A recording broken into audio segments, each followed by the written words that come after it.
Karena penasaran sama burung terbang, anak kecil ini hampir saja pindah alam. Beruntung saja ibunya cepat-cepat nolongin. Si anak kecil itu pun berhasil diselamatin. Sudah pasti kedua orang tuanya panik banget. Kejadian itu bermula ketika sepasang suami istri ini lagi sibuk ngerjain kerjaan rumah. Mereka pun menitipkan anak kecilnya kepada sang nenek untuk dijaga. Tapi beberapa saat kemudian, sepasang suami istri ini baru saja mendengar kalau anak kecilnya dan juga neneknya menghilang. Mereka pun mencari ke sana kemari, namun mereka juga belum menemukan keberadaan anak dan ibunya. Ternyata si nenek sedang membawa anak kecil itu ke atas balkon salah satu lantai rumah susun.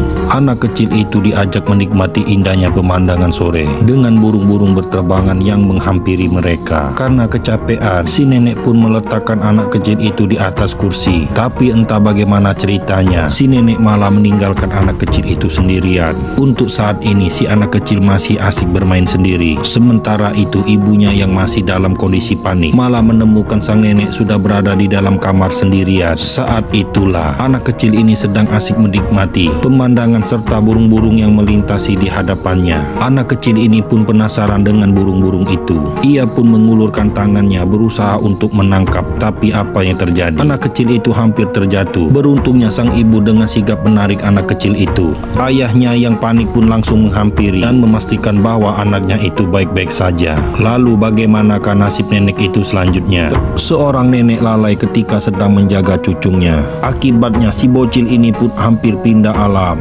Beruntungnya ibunya sigap menyelamatkan anak kecil itu. Tentu saja kejadian itu membuat kedua orang tuanya menjadi sangat cemas. Akibat dari kelalaiannya, si nenek kemudian diantarkan oleh putranya ke panti jompo. Awalnya si nenek terlihat senang karena anaknya mengatakan bahwa nenek akan bekerja di tempat itu sebagai juru masak. Namun setelah pria yang bernama Panji ini menjelaskan kepada ibunya bahwa ia akan ditinggal di panti jompo itu, si nenek pun langsung marah dan ingin melihat raut wajah nenek itu sangat ketakutan. Bahkan ia pun rela bersujud di bawah kaki putranya, meminta agar jangan ditinggalkan di panti jompo itu. Tetapi yang namanya juga anak durhaka, Panji pun kemudian pergi tanpa menghiraukan ibunya yang menangis. Bahkan saat Panji sudah naik di atas mobilnya dan bersiap-siap pergi pun, sang ibu terus mengejar sambil menangis. Tapi dengan hati yang kejam, Panji tetap tidak menghiraukannya. Sementara itu sang istri merupakan istri soleha, hanya diam saja tanpa bisa membantah apa yang dilakukan oleh suaminya. Malam harinya Panji bermimpi ia kembali mendatangi panti jompo. Sesampai di sana, pintu panti itu tidak terkunci dan Panji pun bisa dengan mudah masuk ke dalamnya. Panji pun mulai mencari keberadaan sang ibu dari satu ruangan ke ruangan yang lain. Tiba-tiba Panji menemukan ibunya terbaring di atas tempat tidur dengan seorang penjagal yang memotong-motong bagian tubuh ibunya. Panji pun segera terbangun dari mimpi buruk itu. Tanpa berpikir panjang dan khawatir, Panji kemudian bersiap untuk pergi. Panji ingin memastikan kondisi ibunya baik-baik saja. Sesampainya di panti jompo, pintu panti jompo itu pun tidak terkunci hingga Panji pun bisa masuk dengan mudah. Akibat meninggalkan ibunya secara paksa di panti jompo, malam harinya Panji bermimpi buruk di mana ia melihat tubuh ibunya dipotong-potong. Ketika terbangun dari mimpi buruk itu, Panji pun langsung bergegas bersiap-siap dan pergi kembali ke panti jompo itu. Di tengah malam yang sunyi, Panji pelan-pelan masuk ke dalam panti jompo itu yang ternyata pintunya tidak dikunci. Namun bukan menemukan ibunya, Panji justru melihat sekumpulan orang yang sedang melaksanakan pesta. Lalu di antara kerumunan orang-orang itu, seorang suster berjalan perlahan mendekati Panji. Ia pun bertanya apa yang sedang Panji lakukan, mengapa ia berada di sana tengah malam begitu. Panji kemudian menjelaskan bahwa ia ingin bertemu dengan ibunya. Seketika suster itu pun tertawa terbahak-bahak dan mengatakan bahwa Panji belum bisa bertemu dengan ibunya. Suster kemudian menyuruh Panji agar pergi dari panti jompo itu. Namun Panji yang keras kepala memilih untuk kembali lagi ke panti jompo itu. Ia pun nekat masuk melalui jendela, lalu kembali berusaha mencari keberadaan ibunya. Kali ini Panji yakin ia membawa ibunya pulang. Tapi tiba-tiba saja Panji mendengar suara beberapa orang yang berjalan menuju ke arahnya. Ternyata orang itu masuk ruangan di mana Panji bersembunyi. Panji pun bergegas masuk ke dalam sebuah lemari. Dengan begitu Panji bisa bebas melihat apa yang dilakukan oleh pria ini, di mana Panji melihat pria itu berganti pakaian yang aneh dengan lampu menyala. Mengejutkannya lagi, pria itu berjalan masuk ke dalam lemari. Ternyata di balik lemari itu ada sebuah pintu rahasia. Panji pun bergegas untuk mengikuti pria itu. Sampai akhirnya ia bertemu dengan seseorang yang bernasib sama seperti dirinya. Ia ditangkap dan diikat ketika sedang ingin bertemu ibunya. Beberapa saat kemudian beberapa orang kembali datang. Panji yang ketakutan pun bersembunyi di balik ranjang. Ia pun menempel seperti bunglon. Ranjang berisi pria terikat itu kemudian dibawa oleh sekelompok orang aneh, lalu dimasukkan ke dalam sebuah ruangan.